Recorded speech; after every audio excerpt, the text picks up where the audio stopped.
There are 9 planets in the solar system, but tonight I aim to only be a world full of you. I will look into your eyes. It makes the night sky pale in comparison. Your smile, shooting stars. It makes my heart hopeful and raise like it would a triathlon, and I don't even know how to swim. But I would happily drown into all of you. I would pedal my way straight into your heart, and I can't even run that far. But I crawl my way to the finish line, if only to know you'd be entirely mine. If you push number 8 onto its side, it turns into infinity. The way I want us to be, only for tonight.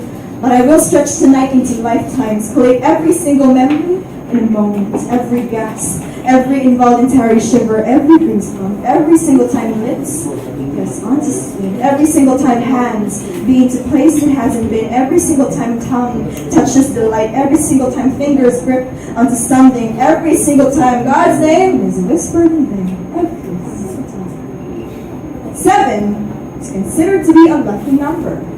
Its counterpart in Chinese also sounds like the word they use for togetherness. And we will turn together into a noun, a verb, and a truth. We will turn together into a possible state of combustion. We will combust.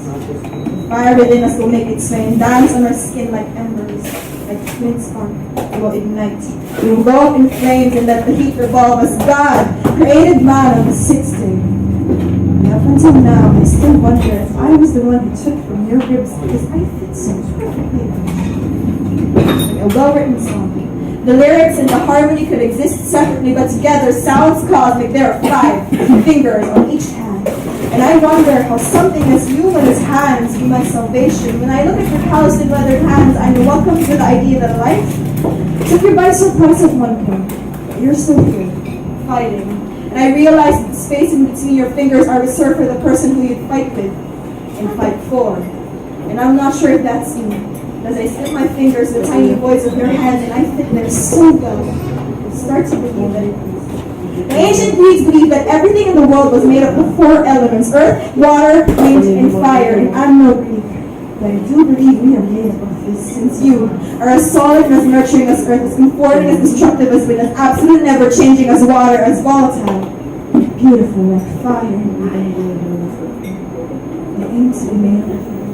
The brain is the 3rd largest major organ. Considering that, I wonder why it stops working the minute our skin, the largest major organ, touches each other. Words should have been right up my alley, but I forget how to string letters to form words longer than and all the other parts of me hardwired to malfunctions as well. I turn into a moaning mess, and oh, what a way to self-destruct.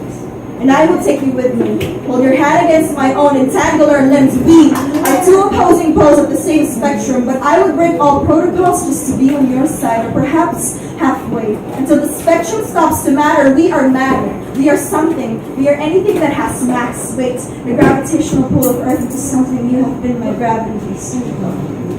The weight of your existence anchors me when my head is lost in the clouds. We are matter. Tonight, we will matter. Tomorrow, we will continue to matter. And all the days hereafter, everything in the world moves at 1,000 miles per hour. And if the Earth stood still for 1 full minute, the bodies of water that makes up 3/4 of the world will create the biggest tsunami. The air will continue moving and take everything that the waves did. And if the Earth stood still for 1 full minute, it will be catastrophe. Perhaps a billion from there on. And if that ever happens, I would happily spend my 1 full minute of destruction in a standstill with you.